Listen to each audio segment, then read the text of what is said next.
또 이 시간 또 이렇게 뵙게 되어서 반갑습니다.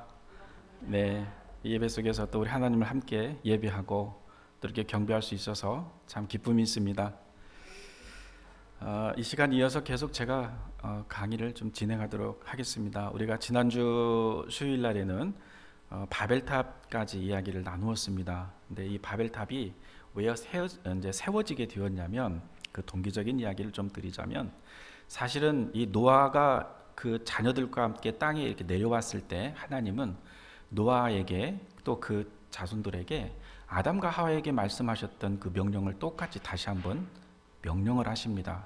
말하자면은 이 땅에서 생육하고 번성해서 땅에 충만해라, 이제 이렇게 말씀을 하셨습니다. 그리고 이 모든 짐승과 모든 것들, 자연 세계를 너희들이 다스리고 통치하고 관리하여라, 이렇게 말씀을 하셨어요. 그러니까는 지금 하나님 말씀한 의도는 뭐냐면, 비록 홍수 사건으로 해서 지구의 환경이 바뀌었지만은 이 지구는 어떻게 되냐면, 노아의 자손, 그 세 아들을 통해서 낳는 그 자손들이 지구의 곳곳에 다 나가가지고 거기에서 정착해서 번성하고 자라가라, 성장하고, 그리고 그곳에서 민족을 이루고 살아라, 이렇게 하나님이 말씀을 하셨는데, 이 노아의 셈, 함, 야벳 이 후손들이 그 말씀을 듣지 않았어요. 어떻게 했냐면은, 그 노아가 제일 먼저 이렇게 정착해서 거기서 땅을 일궜던 지역이 시날 평지입니다. 근데 그 시날 평지에 모여가지고 이 사람들이 다 그냥 거기에서만 살게 된 거예요. 그러니까 하나님이 말씀하시는 생육하고 번성해서 땅에 충만해라, 지구 곳곳으로 다 흩어져 가서 살아라, 이런 말씀을 어기고서는 한 곳에만 모아가지고 시날 평지에서 살았던 겁니다. 그러면서 긴 세월이 또 흘러가게 된 것이죠. 그러니까 그 시날 평지에는 어떻게 된 겁니까? 셈과 함과 야벳, 이 노아의 세 아들과 그 후손들이 거기에서만 모여 사는 거예요. 그러니 하나님의 명령을 사실은 엄밀히 얘기하면은 지키는 겁니까? 안 지키는 겁니까? 안 지키는 것이죠. 그 인간이 그렇게 모여 있다 보니까 결국 인간이 이제는 아담의 그 후손으로서 이 땅에 이제 태어나 있다 보니까 그 죄성은 그대로 있게 되어 있잖아요. 인간의 내면 속에. 그러다 보니까 사람들이 하나님을 향하여 이 거역하게 되는 이 반역의 죄를 짓게 되는데, 그 반역의 결과가 이제 우리가 12장 그 교환에서 보았듯이 바벨탑을 지음으로 인해서 하나님의 간섭으로부터 독립하겠다, 우리가 스스로가 신이 되어서 우리 스스로 이제는 하나님의 간섭 없이 인간이 스스로 살겠다라고 반항하는 그 역사를 일으킵니다. 그러니 하나님 그걸 보시겠어요? 하나님의 속성은 뭐냐면은 죄는 반드시 심판하는 것이 하나님의 속성인 거죠. 볼륨에 조금 하울링이 생깁니다. 조금만 줄여주세요. 그래서 이제 하나님이 언어로서 이들을 심판하게 되시는 거죠. 그래서 언어로 심판하게 되니까 이들이 결국은 그 언어가 이제 같은 사람들끼리 모여가지고 다 이제는 결국 하나님 말씀하는 것처럼 곳곳으로 흩어져가고 지구 곳곳으로 이제 정착해서 떠나게 됩니다. 자, 그러면서 또 세월이 흘러가게 되어요. 그래서 우리가 창세기 11장 후반부와 창세기 12장에 보면 아주 대표적인 인물이 한 사람이 나오죠. 거기 그 창세기 11장 후반부와 12장에 보니까 누가 나옵니까? 아브라함이라고 하는 한 사람이 나오게 돼요. 그 아브라함이 등장하기까지 이들은 뿔뿔이 흩어져 가지고 긴 세월이 흘러가는 거예요. 그러니까는 이제는 어떤 문제가 이제 발생하냐면, 사실은 하나님은 아담과 하와에게 무엇을 약속하셨냐면 여자의 후손을 약속하셨고, 그 여자의 후손이 어떠한 일을 할 것인가를 아담과 하와에게 짐승의 죽으심과 가죽옷을 입히는 사건을 통하여 대속의 죽음, 또 이 대속의 죽음을 통해서 어떻게 구원한지에 대한 교육을 하기 위해서 제사라고 하는 형식을 통하여 인류에게 가르쳐 주셨던 거죠. 그런데 이 인류들이 또 뿔뿔이 흩어지다 보니까 결국은 이것을 잊어버리고 살게 되는 일이 발생하게 된 겁니다. 그래서 긴 시간 동안 이들이 지구 곳곳에 흩어져 살다 보니까 이것을 잊어버리게 되는 거예요. 그러니까 하나님의 계획은 뭐냐면, 그 잊어버리고 사는 인간을 향해서 하나님은 기억한다는 거예요. 너희들은 나를 잊어버린다 할지라도, 인간은 하나님을 잊어버려도 정말 중요한 건 이거예요. 하나님은 절대로 인간을 잊어버리지 않는다. 그리고 하나님은 또한 나를 잊어버리지 않는다라는 거죠. 그래서 하나님은 그 약속을 지키시기 위해서 드디어 아브라함이라고 하는 한 사람을 선택합니다. 우리가 이제 주목해서 봐야 되는 건 이거예요. 아브라함을 하나님이 왜 선택을 했을까?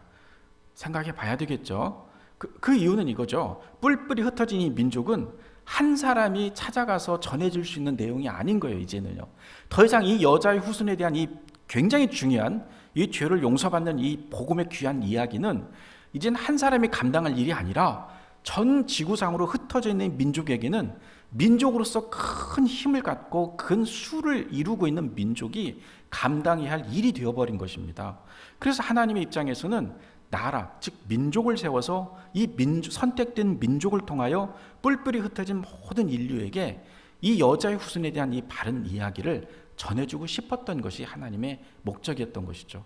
그러니 하나님 마음속에서 이 민족을 형성하려고 하면 이제 제일 먼저 하나님 마음에 뭐가 있어야 되겠습니까? 한 사람을 선택해야 되는 일이 있게 되는 것이죠. 그렇게 선택되어진 사람이 바로 우리가 이제 창세기 12장에서 보게 되는 아브라함이라고 하는 사람인 겁니다. 그래서 하나님은 이제 아브라함을 통해서 아브라함의 후손을 선민으로 세워주세요. 그래서 한 민족으로 선택을 합니다. 이렇게 해서 선택된 민족을 우리는 이제 이스라엘 민족이라고 하는 사실을 잘 알게 되죠. 그래서 이스라엘 민족으로 이 선택된 이 사람들은 이제 중요한 그 의미를 갖게 된 것이에요. 그래서 민족적으로 사명을 감당해야 할 일을 부여받은 겁니다. 그게 뭐겠습니까? 여자의 후손에 대한 이 구원의 메시지를 뿔뿔이 흩어진 인류에게 전파하고 전달해야 될 사명을 갖게 된 것이죠. 그러한 목적으로 사실은 하나님이 아브라함과 그 후손인 이스라엘 민족을 선택한 겁니다. 그런데 하나님은 이제 이 이야기를 조금 전제적으로 앞에 이야기를 조금만 더 부연해서 얘기를 하자면, 여러분이 이 교환 13장에 보시면 창세기 11장 10절에서 32절까지의 이 계보의 성경 구절이 보이시죠? 교환에 보이시죠?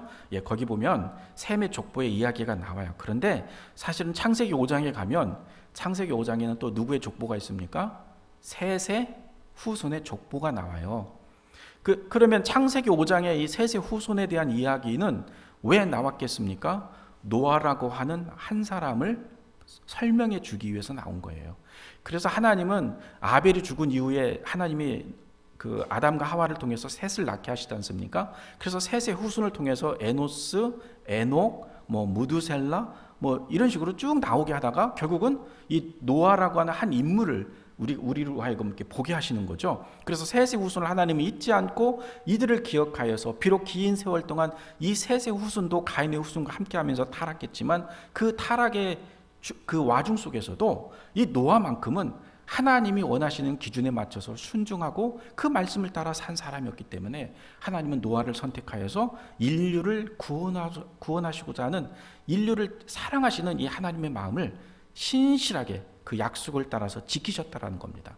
그런데 노아를 통해서 다시 또 세 아들이 나왔죠. 셈과 함과 야벳이 나왔어요. 이 와중에 셈, 함, 야벳이라는 세 아들을 통해서 다시 하나님은 어떻게 하십니까? 이 셈의 후손을 통해서 다시 인간을 기억한다. 그리고 인간을 사랑하고 나는 인간을 끝까지 포기하지 않고 이 사람을 구원할 거야. 이 약속을 지키시는 것을 보여주기 위해서 하나님이 뭘 기록하시는 거냐면 족보라고 하는 이 형태의 글을 기록해 놓은 것입니다.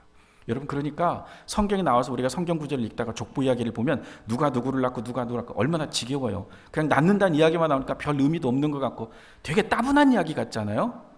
근데 따분한 이야기가 아니라 하나님의 마음에서는 이런 것이죠. 나는 너희들을 잊지 않았어. 난 세월이 아무리 흘렀어도 인간인 너희들을 나는 반드시 기억하고 난 너희들을 끝까지 사랑할 거야. 포기하지 않을 거야. 난 반드시 너희들을 구원할 거야. 이것을 하나님의 마음에서 사람들로 하여금 역사적 사실, 근거를 가지고 확실하게 기억하고 알 수 있도록 이 근거로서 이 족보라고 하는 것을 성경에다 기록을 해놓은 것입니다. 그러니까 하나님의 마음에서 보면 이 굉장히 중요한 흔적들인 거죠. 그렇죠? 우리가 읽을 때는 그냥 참 의미 없고 누가 누구를 낳고 재미없는 말처럼 보이는 이 구절들이지만, 그러나 하나님의 마음에서 보면 우리를 향한 다시 한번 말씀드리지만 하나님의 이 절대 사랑, 진짜 포기하지 않는 하나님의 절대적인 이 사랑을, 인간을 향한 그 사랑을 우리에게 보여주는 흔적이 족보의 이야기다. 우리는 이걸 좀 기억할 필요가 있어요. 그래서 하나님은 이 족보를 통해서 다시 한번 이 창세기 11장까지 오면서 이제 셈의 후손으로 이 포커스를 이렇게 집중을 하면서 우리에게 보여주고 있습니다. 그래서 이 셈의 후손으로 쭉 이렇게 들어가다 보니까 결국은 나중엔 누가 나옵니까? 아브라함의 아버지 데라 이야기가 나오고, 또 이 데라를 통해서 아브라함이 나오는 이 아브라함의 인물이라고 하는 한 사람을 여기서 이제 딱 이렇게 집중해 갖고 포커스를 맞춰서 설명하고 있어요. 그것이 오늘 우리가 이제 13장에서 보고 있는 이야기인 것이죠. 자, 그러면 여러분이 이 교환의 13장에 보면 셈의 후손과 아브라함이라고 나와 있는데 이 제사라고 하는 이야기가 나와 있죠. 이 제사가 영표시가 되어 있죠. 그러니까 아브라함을 통해서 다시 또 무엇이 드러나냐면 노아가 땅에 나와 갖고 제일 먼저 정결한 짐승을 통해서 했던 일이 뭐였습니까? 제사를 드리는 거였죠. 그런데 이 제사라는 형식은 하나님이 생각하신 방법이고 하나님의 방법이고 하나님이 제정하신 하나의 장치였어요. 우리들에게 이 여자의 후손이 대속의 죽음을 우리를 위해서 죽으실 것이고 이 죽음을 통해서 우리를 살리실 거라고 하는 그 교육적 방법으로 제사라는 형식을 하나님이 가르쳐 주신 건데 이것이 노아에게 이어졌고 이 노아를 통해서 셈에게 이어졌고 셈을 통해서 다시 아브라함에게 이어지면서 이 제사라고 하는 이 형식이 그대로 살아서 나와 있는 것을 보게 된다는 거예요. 그래서 이 성경 안에서 우리가 이 제사라고 하는 의미를 좀 그 관점에서 잘 보실 필요가 있습니다. 자, 그러면 이제 이 아브라함에 대한 이야기를 한번 보겠습니다. 로마자 1번에 큰 걸 보면 바벨탑의 심판 이후에 곧바로 성경은 셈의 후손들의 족보를 기록하고 있어요. 자, 이거 이제 이 족보 이야기하면 이제 기억해야 되는 거죠. 아, 하나님이 인간을 잊지 않고 계시는구나. 하나님이 진짜 인간을 사랑하고 나를 사랑하는구나. 이제 이것을 우리가 기억하는 겁니다.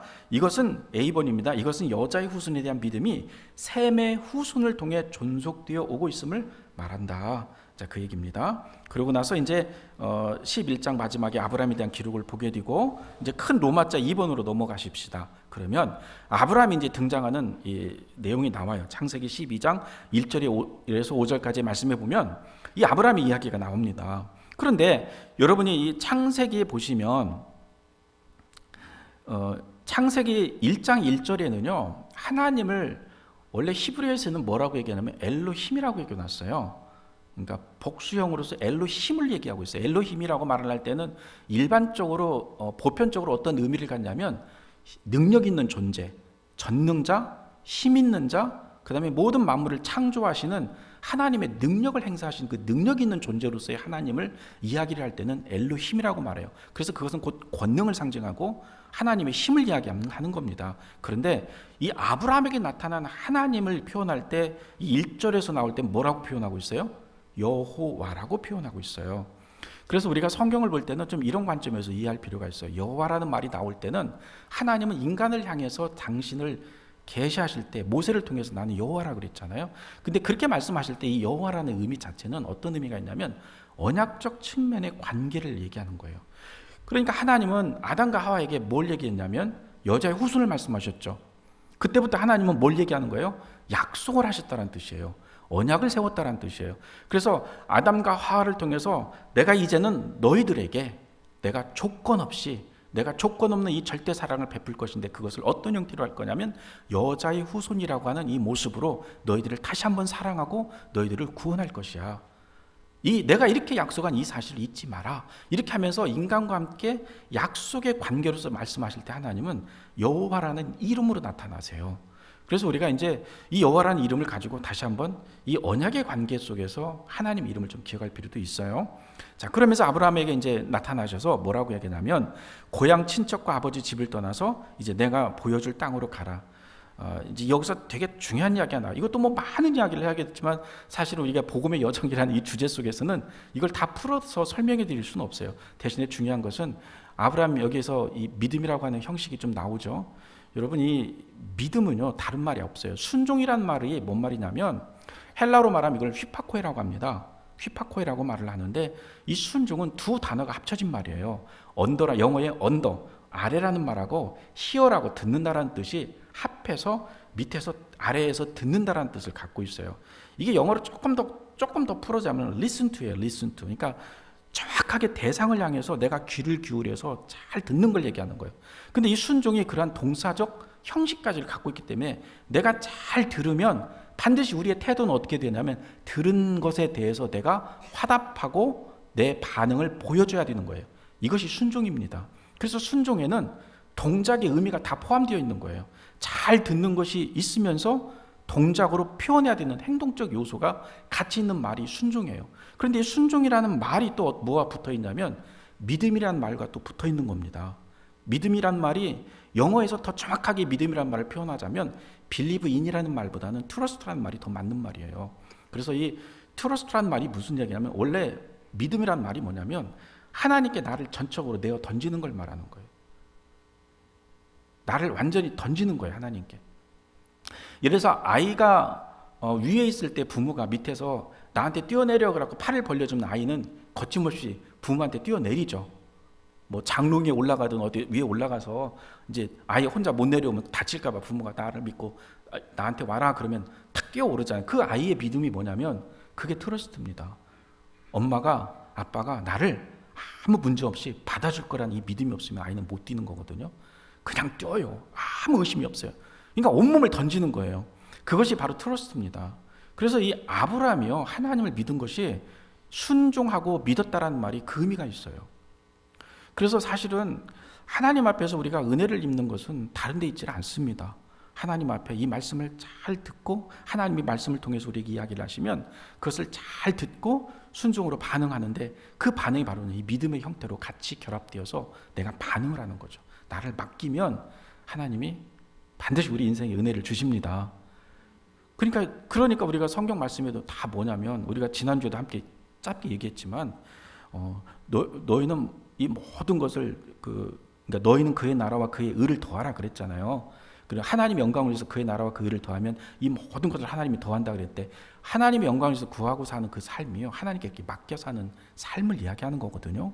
그래서 우리의 삶에도 하나님 앞에 이렇게 정말 순종과 믿음의 삶이 하나님께 그렇게 좀 드려지기를 원합니다.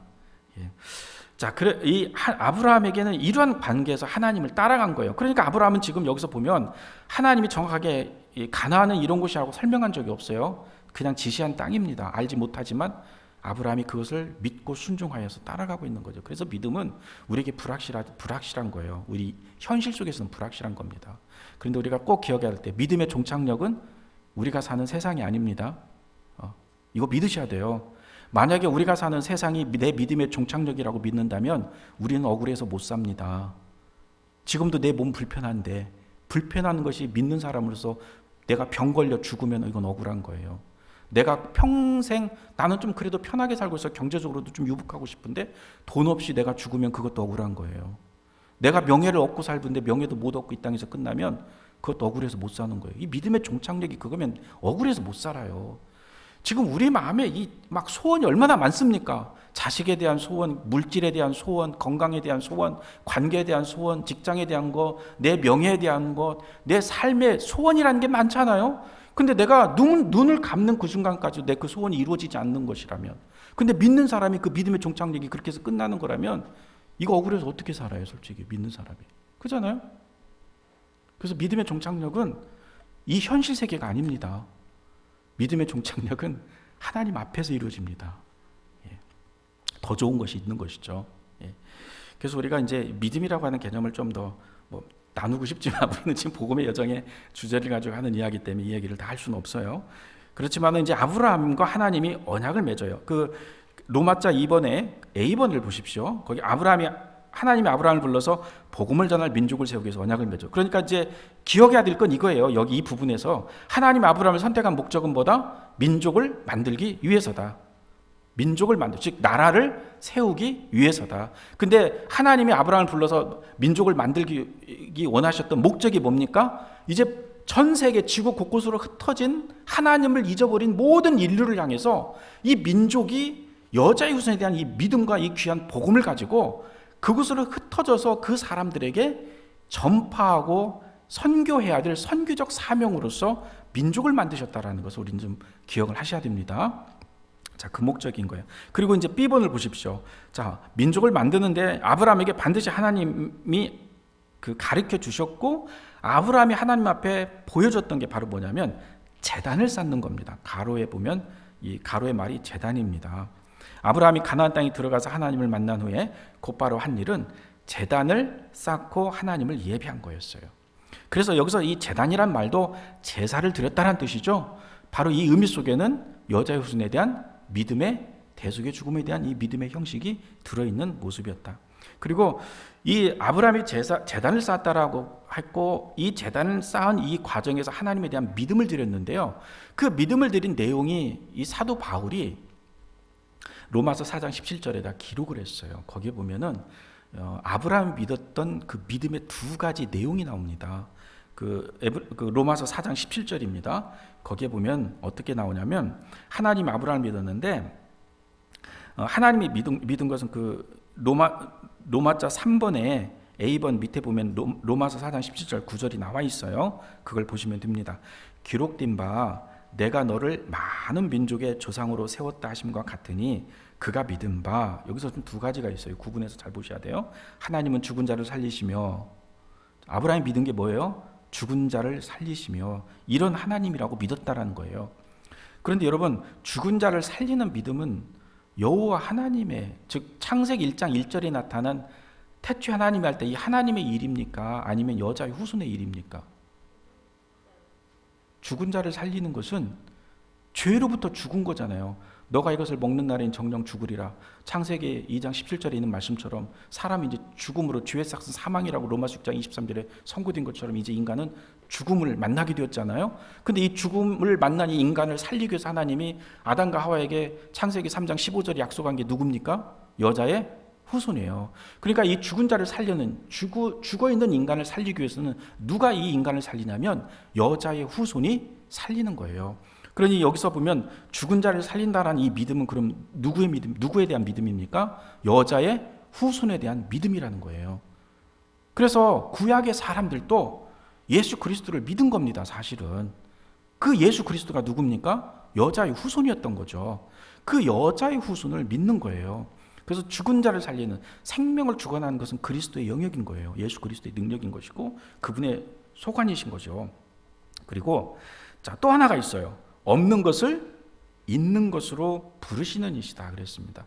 없는 것을 있는 것으로 부른다 이렇게 얘기할 때는 이게 지금 무슨 말 같습니까? 없는 것을 있는 것으로 부른다. 무에서 유를 창조하시는 하나님의 능력을 말하죠.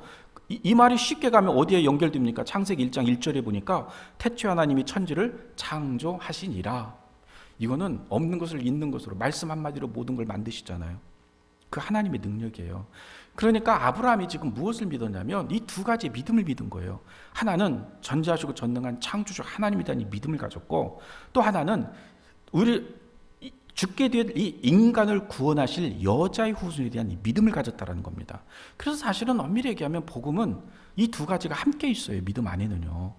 그래서 이렇게 보셔야 되는 거예요. 내가 죄 용서받고 내가 하나님 앞에서 죄를 사함받을 수 있는 모든 믿음은 어디에 있냐면 예수 그리스도의 십자가의 죽으심과 부활에 대한 믿음에 있습니다. 자, 이건 믿으시죠?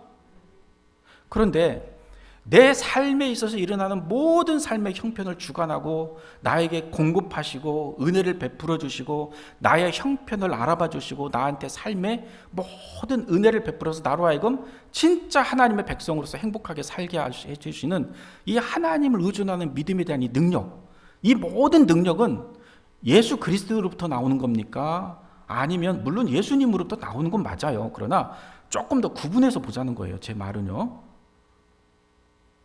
누구로부터 나오는 것 같습니까? 없는 것을 있는 것으로 부르시는 하나님으로부터 나오는 겁니다. 왜냐하면 여러분 복음이라고 하는 것이 엄밀히 얘기하면 예수님의 죽으심과 부활이 복음이 다가 아니에요. 사실은 복음의 더 엄밀한 의미는 뭐냐면 하나님이 너 나와 함께 같이 살자는 게 복음이에요. 그러니까 애초에 아담과 하와가 죄를 짓기 전에, 선악과를 먹기 전에 하나님이 아담과 하와를 만들어 놓고 하신 게 뭡니까? 하나님과 함께 사는 거였죠. 그렇죠. 그런데 아담과 하와가 이 자유지를 잘못 써가지고 선악과를 먹으면서 하나님의 경계선을 침범해가지고 하나님 앞에 거역하면서 하나님과 관계가 단절되었잖아요. 이 단절된 이 관계를 다시 하나님이 회복시키기 위해서 만들어 놓은 방법이 여자의 후손에 대한 믿음의 방법이었어요. 그러면 하나님이 다시 여자의 후손을 통해서 나를 구원하셨고 죄로부터 용서하셔서 나로 하여금 모든 것을 의인 삼아 주셔서 하나님과 관계를 회복시켰다. 그럼 다시 무슨 이야기인 거예요, 이게? 다시 하나님과 함께 살도록 만들어 놓은 상태를 말하는 거죠. 그렇죠? 그러니까 여러분, 복음이라고 하는 것은 내가 구원받아서 천국 간다는 거기서 끝나는 게 아닙니다. 구원받은 게 다가 아니라고요. 더 중요한 게 뭡니까? 내가 지금 육신을 입고 있는 이 땅에서도 내가 하나님과 함께 살아야 돼요. 그것이 진짜 복음입니다. 그것을 우리는 배워야 되는 거예요. 그러니까 그거를 배우려면은 지금 보세요. 나의 죄를 위해서 십자가에 죽으시고 부활하신 예수님에 대한 믿음만 갖고 있어요. 근데 그 믿음이 나한테 주는 것은요, 죄로부터의 용서, 부활의 생명의 능력, 영생이에요. 영생의 삶이에요. 자, 이 두 가지는 줍니다. 그런데 내 삶을 어떻게 살고 하나님 앞에서 어떻게 살면서 그 능력을, 하나님으로부터 그 은혜를 받고 사냐, 그것은 그 믿음에 있는 게 아니라 없는 것을 있는 것으로 부르시는 이 하나님의 전지하시고 전능한 이 돌보심의 믿음 안에 있다, 이 말입니다. 그러니까 예수님께서도 산상수훈을 말씀하신 목적이 뭐겠어요? 이 산상수훈은 마태복음 5장과 7장까지의 모든 내용은요, 구원받은 하늘나라 백성이 사는 삶의 법도를 이야기하는 내용입니다. 구원받은 하나님의 백성이 사는 삶의 법도가 산상수훈이에요. 그래서 거기서 항상 말하는 게 예수님이 말씀한 게 뭐예요? 하나님의 나라와 그의 의를 구하는 거잖아요. 그죠? 근데 거기서 말하는 이 하나님이 누구겠어요? 예수님도 그분을 보고 아버지라고 얘기하잖아요. 그러니까 우리가 뭐냐면 그러한 법도 안에서 살아가면서 하나님의 능력을 덧입혀 살아야 되는데, 너희가 하나님의 나라와 의를 구하면 이 모든 걸 너에게 더하시리라 할 때 그 더해 주시는 그 하나님이 누구겠습니까? 바로 없는 것을 있는 것으로 부르시는 이 하나님이었던 거예요. 그래서 우리가 이제 이것을 조금 이제 신학자들이나 또 이제 고상하게 말씀하시고 이것을 잘 풀어주시는 목사님들이 이걸 가지고 이제 뭐라고 얘기하냐면, 여러분 예수 그리스도 안에서 하나님 앞에서 구원받고 죄의 용서의 확신을 받으셨으면 하나님 자녀로서 배워가고 살아가야 될 것이 주제가 있습니다. 그게 바로 뭐냐면 하나님에 대한 주권입니다. 이렇게 말씀한다고요. 이 주권이란 말은 좀 들어보셨죠? 주권이 뭡니까? 하나님이 나의 모든 것의 주인이 되신다는 뜻이에요. 그래서 내가 누리는 모든 삶의 형편에 이 모든 것까지도 다 하나님께로 와서 하나님의 은혜로 내가 받은 것이니까 이것조차도 다 모든 것이 하나님 당신이 주인이시다는 이 주인의식을 내가 하나님 앞에 고백하는 것이 주권신앙이에요. 그래서 물질도 하나님 당신부터 왔기 때문에 당신 것이고, 내 육체도 하나님 당신부터 왔기 때문에 이것도 당신 것입니다. 이게 주권신앙입니다. 그래서 이 로얄티라고 하는 이 충성스러운 이 로드십, 말하자면 이 주권신앙은 여자의 후손에 대한 이 믿음이라기보다는 없는 것을 있는 것으로 부르시고 우리의 삶의 모든 형편을 공급하시고 일용할 양식을 주시는 전지하고 전능하신 하나님의 영역이라는 것을 우리는 배워갈 필요가 있습니다. 그래서 배워가야 돼요. 그래서 내가 복음을 딱 믿고 하나님 앞에 자녀가 딱 되고 나면 그때부터 우리가 머리를 싸면서 곱심해야 되는 게 뭐냐면, 나를 이렇게 사랑하시고 절대 사랑으로 포기하지 않는 이 하나님, 이 하나님이 도대체 어떤 분이시지라고 하는 그 하나님에 대한 지식을 내가 자꾸 쌓아가야 되고 알아가야 되고, 우리가 진짜 몸부림치면서 이 하나님을 알기 위해서 노력해야 하는 것입니다. 여러분, 하나님의 소원은요, 디모데전서 2장 4절에 보면 두 가지가 명확하게 나와 있어요. 하나님의 소원은, 하나님은 모든 사람이 구원을 받으며 구원받는 거예요. 우리가 여자의 우승 되신 예수 그리스도를 믿고 구원받는 것이고, 그 다음에 또 하나가 뭐예요? 하나님 진리를 아는 데 이르기를 원하시느니라. 여러분, 하나님은 모든 사람이 구원받는다는 것은요, 하나님이 계획하신 하나님의 일방적인 구원의 역사예요. 그래서 하나님이 이 구원에 대한 것만큼 하나님이 계획하시고 설계하시고 계획하시고 집행하시고 결과를 책임지는 것이 구원의 영역이에요. 그래서 이 구원은 인간이 눈끝만큼도 개입한 영역이 없어요. 우리는 그냥 믿으면 되는 거예요. 하나님의 일방적인 사역이에요. 하나님이 먼저 나를 찾아와 갖고 한량없는 은혜로 나를 건져주신 것이 구원입니다. 그런데 진리를 아는 데 이르기를 원한다는 이 진리를 아는 이 문제는요, 하나님 책임이 아니라 우리 책임입니다. 우리가 노력해야 돼요. 하나님을 알아가는 데 있어서 몸부림을 쳐야 합니다. 하나님이 누구신지 성경 말씀 봐야 되고, 기도해야 되고, 묵상해야 되고, 그거에 대해서 우리가 몸부림을 치면서 하나님을 더 가깝게 알아가는 것이 사실은 신앙인 것이죠. 그러니까 우리 마음에 하나님이 정서적으로 아주 친밀하고 가깝다라고 느껴지는 사람의 특징은 뭐냐면, 이런 분들의 거의 대다수는 어떤 분들이냐면 하나님을 묵상하고 사는 사람들의 특징이에요. 말씀을 가지고 깊이 묵상하고 하나님을 알아가는 데 있어서 그 지식적인 걸 갖고 고민하고 머리를 싸매면서 노력하고 그렇게 살아가는 그 사람에게 있어서는 하나님은 왠지 모르게 정서적으로 나한테 거리감 없이 이렇게 가까이 계신 분으로 느껴지게 됩니다. 그렇게 오게 되어 있어요. 여러분, 이것을 친밀감이라고 하는 거잖아요. 이 친밀감이 사실은 신앙이라는 거예요. 이것을 우리가 느끼고 살고 알게 되고 살면 우리 삶에 진짜 하나님의 평강이, 하나님의 은혜가 임할 줄로 믿습니다. 우리 귀한 성도님들께서 우리 하나님을 그렇게 좀 알아가시기를 원합니다. 그래서 이제 여기서 조금 더 이제 진행을 해보면 이런 것이죠. 아브라함은 그래서 이걸 민족으로 이들을 세우기 위해서 이제 아브라함을 선택해서 이를 집행하여 가고 계시는 것이죠. 그래서 아브라함이 믿었던 것은 이 두 가지 믿음이다. 그래서 창조주 하나님에 대한 믿음, 또 죽은 자를 살리시는 여자의 후손에 대한 믿음. 여기는 이 부활 신앙도 함께 들어 있는 것입니다. 여자의 후손 속에는. 자, 그래서 이 내용은 제가 이제 여기 설명한 것이 다 된 것이기 때문에 넘어가도록 하겠습니다. 자, 넘어가시면 44쪽에 여러분이 이제 교환의 44쪽 페이지 수로 보시면 로마자 4번에 이스라엘 민족이 하나님으로부터 선택되어 받은 책임이라는 내용이 나와요. 여기 보면 제사와 율법, 예배와 같은 하나님을 섬기는 법들을 받아 보존한 것이 이스라엘이 민족으로 선택받은 역할 중에 하나 있어요. 그러니까 이스라엘 사람들이 하나님의 선민으로 선택받을 때는 두 가지의 역할을 가지고 선택이 되었어요. 하나는 뭐냐면 제사, 율법, 예배, 하나님을 섬기는 법도를 모든 인류에게 가르치고 전파하기 위해서 하나님이 이스라엘 민족으로 하여금 그것을 훈련시킨 거예요.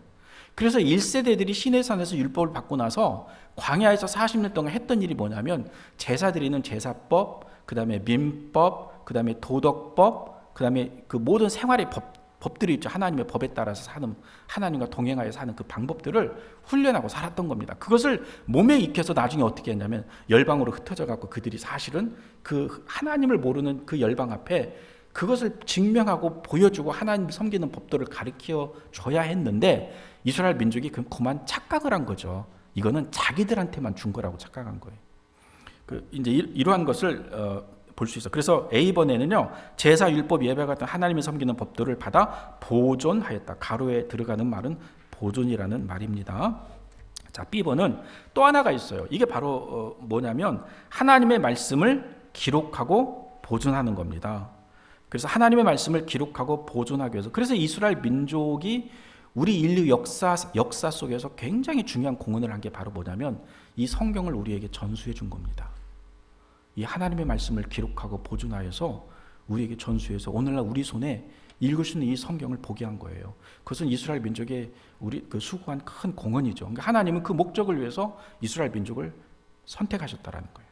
그리고 또 아까 이제 앞에 쪽 부분에 로마서 9장 4절에서 5절까지 내용 속에 거기에는 바로 그리스도가 이스라엘 민족 가운데서 태어나는 그 일을 감당하기 위해서 민족적 선택을 한 것을 이제 볼 수 있어요.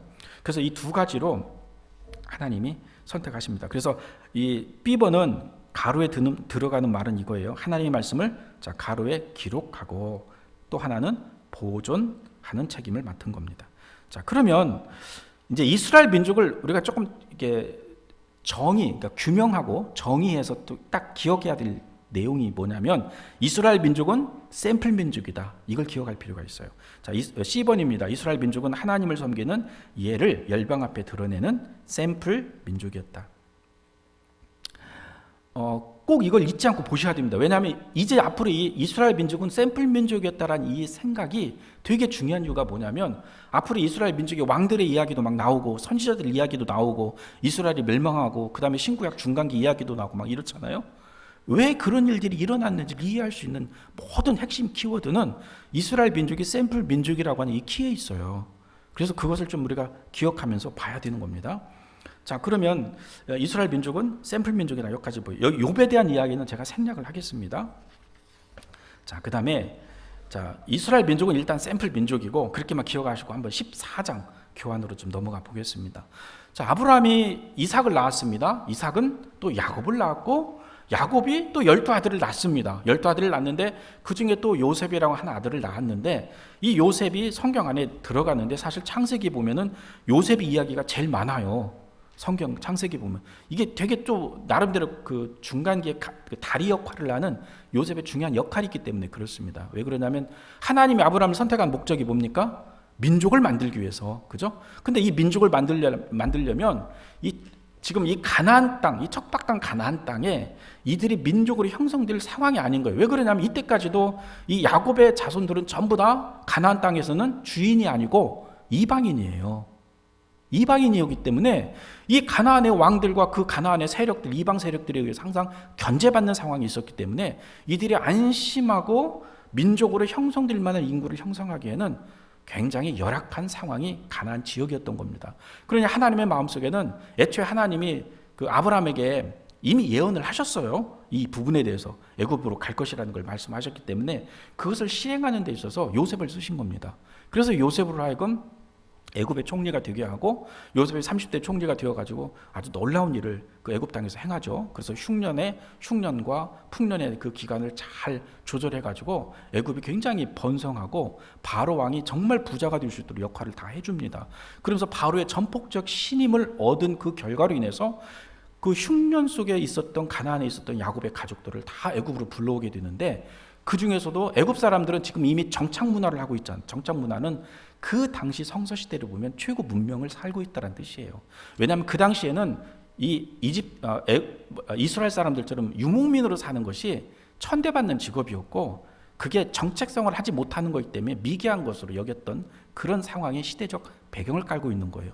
그러니까 나일강의 이 삼각주로부터 풍부한 나일강의 이 물의 근원을 가지고 굉장히 번성하고 정착 생활을 이뤘던 애굽 사람들 입장에서 보면 그 이스라엘 사람들은 여전히 미개한 사람들이었던 것이죠. 그러니까 그러한 사람들하고 자기들이 어울린다는 건 신분차가 난다는 거예요. 서울에서도 그런 신분차가 아파트 갖고 생기죠. 그죠? 오만 그런 어떤 그 보이지 않는 그런 신분차가 극심했던 것이 그 당시 상황이었기 때문에 애굽 사람들 입장에서는 그 유대민들이 그 떠들이 유랑민인 그 유대민족이 자기들하고 어울려 사는 것이 있을 수 없는 것이죠. 그러니까 요셉이 고센 땅이랑 목초지가 풍성한 고센 땅, 이집트 사람들이 별로 살지 않는 그 지역을 달라고 이제 야곱 보고 얘기하라고 그러잖아요. 바로에게 말해달라고. 그러니까 이제 야곱이 그걸 요청하니까 바로가 기꺼이 그 고센 땅 지역을 주는데 사실 이스라엘 민족의 입장에서는 목축업을 하는 이 사람들 입장에서는 그 고센 땅이 천혜의 땅인 것이죠. 정말 말 그대로 적과 꿀이 흐르는 땅이 된 것이죠. 그러니 거기서는 애굽 사람들의 간섭도 안 받고 이미 동떨어져 있는 지역이니까 애굽 사람들의 간섭도 안 받고 그 목주 지대에서 자기들이 말하는 이 양과 염소를 풍족하게 풀을 먹이면서 이렇게 지낼 수 있는 상황이고 그러니까 간섭 없이 그렇게 평온하게 살 수 있는 지역을 얻었으니까 이스라엘 민족이 어떻게 되겠습니까? 번성할 수밖에 없고 막 이렇게 잘 이렇게 성장해 가고 민족을 더 이렇게 빨리빨리 이렇게 아이를 잘 낳고 살 수 있을 수밖에 없어요. 그래서 여러분이 출애굽 1장에 딱 들어가면 무슨 이야기가 나오면 특이한 이야기가 하나 나오죠. 이스라엘 사람들이 생산 능력이 아주 뛰어나 여자들이 얼마나 아이를 잘 낳는지 씀뽕씀뽕 낳는 거예요. 오늘날 말하면 12명씩 낳는 거예요. 타스로 그냥. 그러면 축구에도 되는 한 가족의 축구팀이 되는 거죠. 근데 그게 하나님의 의도였다라는 겁니다. 하나님이 특별히 이스라엘 여인들에게 그러한 출산의 능력에 힘을 더해 주셔가지고 자녀들을 그렇게 많이 낳게 하신 거예요. 사실은요. 왜 그러냐면 그 340년, 350년 그 기간 동안 거의 이제 우리는 350년, 400년이라고 얘기하잖아요. 애굽에 있는 그 고센 땅에 있는 기간을. 근데 그 기간 동안 하나님은 200만 명이나 되는 이스라엘 민족으로 이들을 민족으로 만들어줘야 했기 때문에 하나님의 의도가 이제 거기에 있었던 것이죠. 그래서 민족으로 막 형성되게 합니다. 근데 그 역할을 하기 위해서 야곱의 모든 가족들을 애굽으로 옮겨와서 고센 땅에 정착하는 데 있어서 이 다리 역할을 하는 중요한 일을 누가 감당했냐면 요셉이라고 하는 인물이 감당을 한 거예요. 그래서 이 창세기 보면 이 요셉의 이야기가 좀 많이 할애되어 있습니다. 네. 자, 그렇게 해서 요셉의 이야기가 나오는 거예요. 그러면 이제 이 부분은 제가 이미 다 설명을 드렸으니까 답만 달고 넘어가겠습니다. 자, 1번에 보니까 요셉은 아브라함의 자녀들이 민족으로 형성될 환경을 만드는 데 사용된 사람이다. 자, 로마자 2번입니다. 자신의 인생에 일어나는 모든 상황은 자신이 믿은 믿음으로 나타냈다. 이것은 이제 요셉에 대한 특별한 이야기를 제가 하려고 써놓은 건데 제가 시간상 이 요셉에 대한 이 믿음의 내용이 무엇인지는 제가 좀 더 많은 설명은 좀 드릴 수 없을 것 같아요. 그냥 일단은 요셉이 그러한 그 이스라엘 민족이 애굽 땅에서 민족으로 형성된 데 있어서 그 좋은 땅을 선택하여 정착할 수 있도록 다리 역할을 한 사람이 요셉의 역할이었다. 이걸만 좀 기억해 주시면 될 것 같아요. 자, 그러면 우리가 이제 15장에 모세와 출애굽으로 넘어갑니다. 자, 그러면 이들이 지금 그 고센 땅에서 한 350년, 400년의 기간 동안 사는 동안 이들이 200만 명을 지금 자랐는데 사실은 이게 역사학자들의 이야기를 조금 빌려 설명하면 이 200만 명이라는 인구수가 사실은 애굽의 인구수를 능가한다라고 말하는 사람들도 있어요. 그러니까 바로의 입장에서 보면 자기들의 수보다도 더 많이 번성해버린 이스라엘의 민족의 수는 이들이 흑심만 품어서 반역을 도모한다고 하면 자기들이 애굽에 굉장히 치명적인 영향을 줄 수 있다고 생각한 거죠. 만약에 그들이 쿠데타를 일으키거나 반항을 해서 쉽게 말하면 전쟁을 해서 자기들을 급습하거나 기습한다면 애굽에 심각한 위협이 될 수 있다고 생각했던 것이죠. 그래서 바로의 입장에서는 이 사람들을 이제 노예로 삼아서 부릴 생각으로, 그거를 통제할 목적으로 그렇게 이제 이들을 노예로 삼기 시작한 겁니다. 근데 그것도 사실 알고 보니까 하나님의 그 예언 속에 이미 다 들어 있는 것이죠. 그게. 그래서 우리는 그냥 평범하게 사는 것이 우리는 일상으로 그냥 살아가는 것 같지만 사실 우리가 호흡하며 사는 일상의 모습이 사실은 하나님의 시각에서 보면 하나님의 위대한 역사를 만드는 하나의 시간일 수도 있어요. 뭐 요셉이 솔직히 이렇게 산다고 해서 자기가 나는 하나님의 위대한 이 역사의 일을 감당하는 한 축으로서 난 인생을 중요하게 살고 있는 사람이야, 이거 의식하고 살았을까요? 우리가요 요셉의 믿음을 오해하시면 안 돼요. 요셉의 꿈은요 굉장히 단순했어요. 아버지께로 돌아가는 게 요셉의 꿈이었어요. 그래서 억울한 것이 누명이 벗겨지고 소원이 이루어지면 요셉은 당장이라도 아버지 야곱에게 달려가서 자기가 살아있는 것 이렇게 보여주고 싶었고 말하고 싶었고 아버지 만나고 싶었던 게 꿈이었어요. 노예 생활에서 벗어난다면. 근데 요셉의 그 꿈은 하나도 안 이루어지고 하나님의 뜻대로 갔어요. 요셉의 인생이. 여러분 우리 인생에서 똑같습니다. 우리도 인생 살다 보면 이런 소원 저런 소원 이런 비전 저런 비전 얼마나 많습니까? 우리 인생에서 내가 세우는 목적과 목표라는 게 얼마나 많습니까? 그런데 때로는 그 목표가 나는 그거 이루어지면 되게 좋겠다 생각할 수도 있겠지만 그러나 하나님의 시각에서 보면 아닐 수도 있어요. 하나님은 우리보다 더 잘 알지 않습니까? 우리를. 그러니 하나님의 그 시간 안에서 보면 하나님은 더 놀라운 뜻으로 나를 쓰시고려고 나에게 때로는 이 고난이라는 여정을 통과하기도 하시고 내가 원하는 것을 안 들어주시는 것처럼 침묵하는 것처럼 보여주실 때가 있어요. 그런다 할지라도 우리가 요셉을 통해서 딱 배워야 되는 게 그겁니다. 요셉의 이 생애를 보면 단 한마디도 하나님을 원망했다는 말이 나오지 않습니다. 단 한마디도 나오지 않아요. 요셉의 생애 속에서. 그게 하나님에 대한 믿음이라고 믿습니다. 여러분 믿음이 뭡니까? 내어 던지는 거라고 그랬잖아요. 내어 던지는 거다. 그게 신뢰잖아요. 신뢰.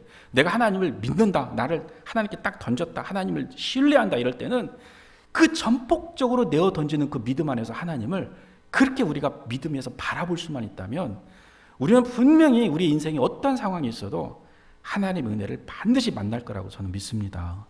예, 우리 귀한 성도님들이 그런 은혜 만나길 원합니다.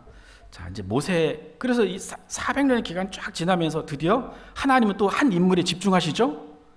하나님의 예언대로 모세를 선택하십니다. 이제 여기서 모세가 굉장히 중요한 이제 설명이 되어지는데요. 이 큰 로마자 1번을 보시겠습니다. 출애굽기는 애굽 고센 땅에서 정착하여 430년의 세월이 흐르는 동안 야곱의 자손들이 어떻게 민족으로 형성되었는가를 설명하면서 시작하고 있다. 자, 이제 그렇게 보시고요. 그 가로 안에 들어가는 말이 민족이라는 말입니다. 자, A, 영어의 A에 보시면 이스라엘 12지파를 소개하면서 시작하고 있어요. 하나님의 특별한 돌보심으로 아이의 생산 능력이 탁월했음을 말하고 있어요. 자, 아까 제가 설명을 드렸습니다. 그 다음에 로마자 2번입니다. 이 가로에 들어가는 말이 때입니다. 때가 되어서. 여러분 이 때는 항상 인류사에 있어서도 모든 시간은요 하나님의 의도대로 이루어지는 것이지 우리의 의도대로 되는 게 아닙니다. 그래서 때라고 할 때도 하나님이 이미 아브라함에게 약속하셨던 그 시간의 때는 하나님이 아브라함에게 일방적으로 말씀하셨던 것이었고 또 모세가 이렇게 태어났을 때 그때 이제 하나님이 움직이기 시작하는 그것도 이제 이 때는 하나님이 말씀하신 때였다는 거예요. 그러니까 말하자면 하나님이 선언하시고 하나님이 말씀하신 그 시간은 하나님이 말씀한 대로 하나님이 직접 집행하시는 거예요. 우리가 정하는 때가 아니라 이 말입니다. 여러분 우리 인생의 때도 똑같습니다. 우리 인생의 때도 이 사실 우리가 믿음 안에서만 잘 보고 있으면 우리는 그 하나님 앞에서 이런 고백을 할 수 있어요. 주셔도 감사, 안 주셔도 감사. 이 말 할 수 있어요. 이 때라고 하는 것이 하나님께만 있다는 거, 하나님의 영역에 속한 거라는 걸 믿는다면 우리는 어떤 상황에서도 이 고백을 할 수 있습니다. 믿음 안에서. 주셔도 감사, 안 주셔도 감사. 예. 자, A번을 봅니다. 큰 로마자 2번 A. 애굽의 인구수를 능가했으므로 바로가 위기감을 가져서 이스라엘 민족을 노예화시켜 부리고 있었다. 자, 하나님의 때가 찾음으로 하나님은 이스라엘 민족을 애굽에서 옮기시기로 정하였어요. 이제 때가 찼기 때문에 그렇습니다. 그 다음에 C, 이스라엘을 인도하기 위해서 하나님은 모세를 선택합니다. 그래서 모세가 그 갈대 상자를 이렇게 갖다가 애굽 공주의 눈에 띄어서 양자가 되는 그것은 결코 우연이 아니죠. 하나님의 목적 때문에 이루어진 사건이었어요. 자, D, 출애굽 사건의 모든 과정은 하나님이 하시는 것이지 모세가 하는 것이 아님을 알아야 한다. 그래서 이 출애굽의 사건도 하나님이 하시는 겁니다. 그래서 여러분 이제 모세가 80년, 그러니까 왕자로서 40년, 광야에서 40년, 그래서 80년의 세월을 보냈지 않습니까? 그래서 이 40년의 그 목동의 삶을 살면서 모세는요, 모든 자존감이 다 무너진 사람이었어요. 자기가 애굽의 왕자였다가 자기 민족한테 이제 그 애굽 사람 죽인 것 때문에 그 자기 동료한테 발각이 되어가지고 너도 어제 그 사람 죽인 것처럼 나 또 죽이려고 하냐 그 말 듣고서는 모세가 막 도망갔잖아요. 그게 발각되니까. 그래서 도망가가지고 이 미디안 광야까지 와가지고 거기서 이제 목동으로서 말하자면 처가살이를 하고 있는 거예요. 그 처가살이를 하면서 40년을 살을 때 자기의 자존감이 다 무너진 겁니다. 이 사람 나는 이제 쓸모없는 쓰레기구나 진짜. 40년을 살면서. 그렇잖아요. 애굽에서 배운 학문이 그 사막에서 무슨 소용이 있어요? 왕자의 신분이 그 당시에 사막의 40년의 인생 속에 무슨 의미가 있어요? 완전히 자기는 무너진 거죠. 난 이제 쓰레기야. 나는 다 밑바닥 인생이고 난 뭐 이러고 살았던 거죠. 그러니까 하나님 앞에서 호렙산에서 하나님이 가시떨기 불꽃 가운데 불렀을 때도 모세가 하는 말이 뭐였어요? 그 패배자의 의식이 있다 보니까 나는 혀가 굳은 자고 말도 못하고 아무것도 못하고 나는 아무것도 못하는 쓰레기예요. 이런 말 한 거예요. 사실은요. 그렇게 얘기한 겁니다. 사실은. 근데 나는 내 자신을 그렇게 평가해도 하나님은 절대로 나를 그렇게 평가하지 않습니다. 여러분. 이걸 우리가 하나님에 대해서 믿음을 가질 때요. 이 믿음을 진짜 가지고 계셔야 되는 거예요. 내가 나를 아무리 내 자신에 대해서 나는 쓰레기다, 개차반이다, 소위 말해서 속된 말로 나는 이 세상에서 진짜 아무 쓸모없는 존재다, 먼지 같은 존재다 아무리 말을 해도 하나님은 결코 나를 한 번도 그렇게 평가한 적이 없다는 겁니다. 심지어 모세가요, 끝끝내 하나님 앞에서 나는 말도 못하고 혀가 굳었고 못합니다 그러니까 하나님이 화를 내시잖아요. 야, 네 입을 누가 지었고 네 혀를 누가 만들고 너의 모든 형질을 누가 만들었냐는 거예요. 여러분, 그러니까 하나님이 아니야 너는 할 수 있어 이렇게 말하는데 나는 못해요. 그 말은 무슨 얘기냐면요, 하나님의 선하심을 부정하는 거예요. 사실은요. 여러분, 하나님이 우리를 만들어 주실 때 우리의 모든 모습은 어떤 건가요? 한마디로 퍼펙트입니다. 퍼펙트. 여러분, 내 모습이 하나님이 나를 이 땅에 태어나 가셨을 때 나의 모습은요 퍼펙트입니다. 완벽 그 자체입니다. 여러분 믿으십시오. 그래서 하나님이 우리를 보실 때 흠이 없는 존재를 보시는 거예요. 완벽한 존재를 보시는 거예요. 그래서 우리는 퍼펙트한 존재인 거예요. 하나님 앞에 입장에서. 하나님이 지으신 모든 것은 선하다는 우리는 믿잖아요. 하나님의 창조 사건이 나만 빼놓고 선한 게 아니에요. 내가 이 땅에 살고 있는 나라는 존재가 이 땅에 태어났을 때 내 모습이 이대로는 선 그 자체입니다. 하나님의 선. 그렇죠? 그래서 하나님은 절대로 나를 내가 생각하는 것만큼 나를 생각하지 않습니다. 자학하는 나의 모습을 그대로 넌 그래 그런 사람이야. 맞아 네 말대로 그야 너는 그래. 이렇게 말씀하는 분이 하나님이 아니라는 겁니다. 정말 우리 하나님에 대한 이 믿음이 있기를 원합니다. 예. 그래서 결국 모세를 바꿔놓고 이제 시키죠. 하나님은 등 때밀다시피 모세를 시키지 않습니까? 근데 모세가 여기서 하나님 앞에서 이 사명을 감당할 수 있었던 것도 비록 그런 면에서 자기가 진짜 막 패배자 인생, 자존감이 낮아졌지만 모세가 한 가지 위대했던 건 뭐냐? 그럼에도 불구하고 믿음으로 순종한 거예요. 여러분, 아무리 내가 부족해도 믿음으로 순종하면 하나님 앞에 쓰임 받습니다. 예. 자, 거기까지 우리가 좀 오늘은 이 내용을 좀 보겠습니다. 왜냐하면 제가 이 출애굽까지 내용 속에서 이렇게 길게 많은 이야기를 할 수밖에 없는 것은 여기 이 부분까지는 중요하고요. 나머지 이제 예를 들어서 여호수아부터 시작해서 열왕기 상하, 역대 상하, 그다음에 이제 말라기 선지서까지 이 내용은요 그냥 쑥 지나갑니다. 사실은 많은 이야기를 할 필요가 없어요. 아주 간단한 원리거든요. 그래서 쑥 지나가기 때문에 그건 다음 주에 거기까지를 다 정리해서 말씀을 좀 드리는 걸로 하고, 자 오늘은 여기까지 하겠습니다. 그럼 이제 한 번만 더 정리하겠습니다. 하나님이 우리를 구원하기 위해서 여자의 후손을 약속하셨고, 이 여자의 후손을 가르쳐 주시기 제사라는 형식을 가르쳤고, 그 아담과 하와는 아벨과 가인에게 이 제사라는 형식을 가르쳐 주었고, 아벨은 그것을 믿음으로 믿고 받았기 때문에 그 제사라는 형식을 자기가 부모로부터 들은 그대로 믿음으로 제사를 드렸고 하나님께 연락되었고, 결국 아벨의 믿음이 증명되는 것은 히브리서 11장을 따라가다 보니까 히브리서 11장에 아벨은 믿음으로 드려서 하나님께 연락됐다는 내용이 나와 있어요. 그래서 이 믿음으로 드리는 문제였어요. 제사는. 거기에는 이 믿음이란 건 뭐냐면 두 가지가 포함된다. 대상과 그 대상이 행한 일을 믿는 것이라는 거예요. 이 내용 두 가지가 정확히 있어야 되는 거예요. 자, 그러면서 이 제사의 내용이 쭉 흘러왔는데 그만 아벨이 가인에 의해서 죽음을 당해요. 그래서 하나님 다시 셋을 주시고 이 셋의 후손을 통해서 다시 하나님이 노아라고 하는 사람을 쓰셔가지고 또 인류를 다시 번성하게 합니다. 그래서 노아의 후손 중에 또 셈이라는 후손을 하나님이 또 선택해서 그 줄기를 이어져가지고 결국 오늘 이 본문에 보니까 아브람이라고 하는 셈의 후손 중에 아브람을 하나님이 또 선택해서 이제는 너무나 긴 세월 동안 이어져 오다 보니까 사람들이 전 지구상으로 이제 뿔뿔이 흩어져서 민족을 이루면서 살고 있다 보니까 이 사람들이 긴 세월 흘러가는 거예요. 시간이 흘러가면 사람은 하나님을 잊어버립니다. 그 잊어버리는 그 망각의 시간 속에서 하나님은 인간은 하나님을 잊어버려도 하나님은 인간을 잊어버리지 않는다. 하나님이 그렇게 신실한 분이에요. 그래서 다시 아브라함을 통해서 이제는 그 흩어져 있는 열방들을 향해서 이 여자의 후손에 대한 믿음을 다시 보여주고 전파하기 위해서 민족을 만들기로 정하십니다. 그래서 아브라함을 선택해서 민족을 삼으셔서 이스라엘을 민족으로 만드시는 거예요. 그래서 민족으로 만들어서 이제 이 위대한 일을 하기 위해서 드디어 하나님은 어떤 생각을 갖고 있냐면 이 민족을 훈련해야겠다. 무엇을 훈련해야 되는 거예요? 여자의 후손에 대한 믿음, 제사에 대한 믿음, 하나님을 믿고 하나님과 함께 살아가는 삶의 방법에 대한 훈련, 이것을 이 민족을 통해서 싹 훈련해갖고 이 민족을 통해서 어떻게 해야 되게요? 열방으로 선교사로 보내야 되겠다. 자, 이 생각을 하는 거예요. 그런 와중에서 요셉을 통해서 이들이 민족으로 형성될 수 있는 애굽의 고센 땅에 민족으로 막 자랄 수 있도록 환경을 만들어 주신 다음에 때가 되어서 이제 이들을 다시 애굽에서 다시 불러야 되잖아요. 하나님이 맨 처음에 아브라함한테 약속한 땅이 어디입니까? 가나안 땅이었잖아요. 그 가나안 땅에 가서 이제는 주인으로 살게 만들어 주셔야 되는 거잖아요. 하나님이 아브라함에게 약속한 대로.